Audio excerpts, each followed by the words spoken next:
मंत्री जी, आज वाराणसी आगमन का उद्देश्य और आगे की तैयारी जो पार्टी कर रही है कि आज वाराणसी आने का हमारा मकसद है। वाराणसी ज़िले के साथ साथ चंदौली, मिर्ज़ापुर, भदोही, ये 4 ज़िले की कार्यकर्ता बैठक है, संगठन की समीक्षा करना है। इस उद्देश्य से आज हम बनारस पे आए हैं। और जहाँ तक दूसरा सवाल आपका है कि आगे की तैयारी को लेके, तो हम लोगों ने एक भागीदारी संकल्प मोर्चा बनाया है, जिसकी सूचना आप लोगों तक श्रीमती किशोरा पटेल, बाबू सिंह कुशवाहा और हम लोग आकर के आप लोगों से रूबरू हुए थे।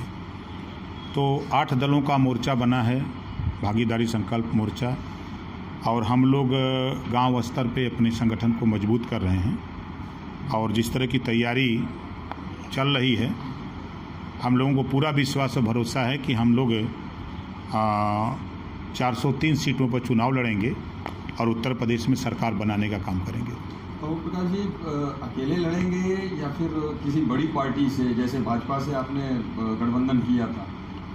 देखिए, हमारी जो सोच है, हम प्रदेश और देश से भाजपा को ख़त्म करना चाहते हैं। क्योंकि ये देश को बेच करके मोदी जी ने एक बात बोला था कि हम फकीर आदमी हैं, झोला लेके चल देंगे। तो उसका अर्थ यही निकलता है कि हम देश को बेच करके चले जाएंगे, तुम कुछ नहीं कर सकते। उन्होंने कहा कि अब प्रमाण भी दिया कि जो देश में सबसे अधिक युवाओं को, बेरोजगारों को रोजगार देने वाला विभाग है रेलवे, उसमें 50% नौकरियों में पाबंदी लगा देना, रेलवे को बेच देना, रेलवे स्टेशन को बेच देना, बैंक को बेच देना, LIC, मतलब 28 विभाग ये बेच दिए हैं। अभी उत्तर प्रदेश की 20 पॉलिटेक्निक कॉलेज बेचने की तैयारी चल रही है। आपके जितने सरकारी स्कूल हैं उसको बेचने की, सरकारी हॉस्पिटल बेचने की, राष्ट्रीय राजमार्ग बेचने की बात चल रही है। तो इससे निजात, देश की संपत्ति, वो देश की संपत्ति है, उसको अगर कोई बेच रहा है तो हमारी आपकी नैतिक जिम्मेदारी है कि उस संपत्ति को न बिकने दें। उसमें सबका हिस्सा है। देश रहेगा तभी हम सब जिंदा रहेंगे। और ये बीजेपी, भारतीय झूठ पार्टी, देश को गुलाम बनाने की ओर ले जा रही है, जिसका उदाहरण इन्होंने दिया कि 6 महीना लॉकडाउन लगभग रहा। जो बच्चे स्कूल नहीं गए उनसे फीस वसूली जा रही है। जो नौकरी जो काम नहीं किए उनसे बिजली का बिल मांगा जा रहा है।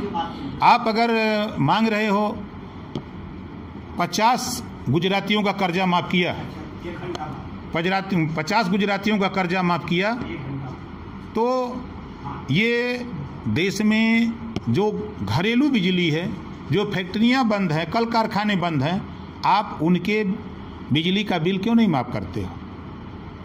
90,000 करोड़ रुपया आपने कंपनी को क्यों दिया? देश में जो घरेलू बिजली का उपयोग खपत करते हैं उनका घरेलू बिजली का बिल माफ़ करना चाहिए, लेकिन ये उसको नहीं माफ़ कर रहे हैं। ये उसको प्राइवेट को देने जा रहे हैं। अब अमीर बिजली का उपयोग करेगा, चाहे फैक्ट्री वाला हो चाहे गरीब, सबको समान बिल देना पड़ेगा। ये कौन सा तरीका है? ये उत्तर प्रदेश में बिजली 210 यूनिट 230 रुपये की है, और वही बिजली दिल्ली में 210 यूनिट 70 रुपये की है।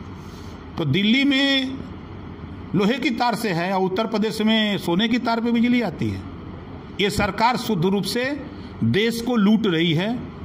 चाहे किसी विभाग में देखिए, बड़े पैमाने पर घोटाला, जो गरीबों के पैसे से, टैक्स के पैसे से, देश के टैक्स के पैसे से कोविड किट खरीदने के लिए ग्राम पंचायतों को पैसा भेजा गया।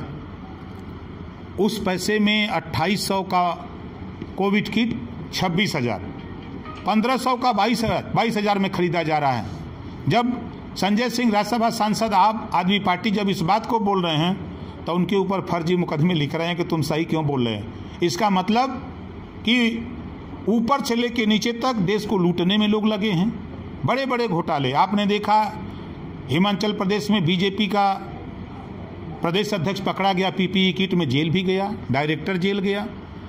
आपने देखा कि गुजरात में वेंटिलेटर घोटाला हुआ, और अस्पताल में, सिविल अस्पताल में जब मरीज ज़्यादा मरने लगे, जज ने खाली इतना कमेंट कर दिया कि ये काल कोठरी है, तो रात को जज का ट्रांसफ़र हो जाता हाई कोर्ट के। तो ये शुद्ध रूप से गुजरातियों का पूरे देश पर कब्जा है। उदाहरण के तौर पर मैं आपको बता दूं आपके उत्तर प्रदेश का राज्यपाल गुजराती, ईडी का चीफ गुजराती, सीबीआई का चीफ गुजराती, आपके आरबीआई का चीफ गुजराती, गृह मंत्री गुजराती, प्रधानमंत्री गुजराती, और तो और जितने भी कारपोरेट घराने के लोग हैं सबके सब गुजराती, जितने भी बड़े बड़े ठेका पट्टा करने वाले वो भी सबके सब गुजराती, देश के बैंकों से अपने देश का पैसा लूटने वाले सबके सब गुजराती। अब इससे बड़ा प्रमाण हम क्या दे सकते हैं? ओम प्रकाश जी, सेवा सप्ताह चल रहा है, जिस हिसाब से कंगना रनौत की बात चल रही है, कंगना रनौत को वहाँ की सरकार उत्पीड़न कर रही है, ये बीजेपी कह रही है। वहाँ बीजेपी, कंगना का सवाल नहीं, सुशांत का सवाल नहीं है। बिहार में चुनाव है तो वहाँ सुशांत का फोटो घर घर चपनाया जा रहा है, ये बीजेपी की देन है, बीजेपी वाले कर रहे हैं। वहाँ 50 करोड़ महीना आमदनी है महाराष्ट्र में। सवाल उस पैसे को लेके है। बीजेपी सोच रही कि वो रुपया काहे दूसरी पार्टी की तरफ जा रहा है, वो रुपया हमारी झोली में आवे, इसके लिए बीजेपी परेशान है। न कंगना के लिए, न बंगना के लिए, न सुशांत के लिए। तो कंगना का समर्थन करेंगे? हम समर्थन में नहीं हैं। कंगना को अगर आप देखिए, उनके फिल्म देखिए कंगना के, अगर जरा सा भी इंसानियत हो, जरा सी भी, जो दृश्य उन्होंने फिल्मों में दिखाया है, क्या वो चर्चा करने लायक है? उस व्यक्ति को लेकर के बीजेपी इतना बड़ा भावुक है। तो सवाल कंगना के सवाल पे नहीं, कंगना के सवाल पे दिमाग भटकाना है कि देश के युवाओं को जो रोजगार की बात हो रही है, इनके दिमाग को कंगना को दिखाया जाए, सुशांत को दिखाया जाए कि ये रोजगार न मांगे, ये महंगाई की बात न करें, ये शिक्षा की बात न करें, नौकरी की बात न करें, इनका दिमाग भटकाने के लिए। ये बीजेपी है ना, ड्रामाबाज पार्टी है। क्यों कहता हूँ मैं? आपको बता दूँ, पुलवामा घटना होती है, 44 जवान शहीद होते हैं और 3 क्विंटल 300 किलो RDX बरामद होता है। CBI जांच नहीं होती है, 1.5 साल के ऊपर हो गया। और एक सुशांत बिहार का डायरेक्टर मरता है, उसकी CBI जांच बीजेपी करा रही है। इस नाते उसके नाम पर वोट लेना है, वहाँ तो वोट ले लिए हैं। 20 जवान शहीद हुए। अगर बीजेपी के लोग मर्द हों तो मैं कहता हूँ कि जिस तरह आपने पुलवामा की घटना में आपने सर्जिकल स्ट्राइक पाकिस्तान में किया, 20 जवान हमारे शहीद हुए हैं, चीन में भी हिम्मत हो तो सर्जिकल स्ट्राइक करके दिखाओ, तब माने कि आप मर्द हो।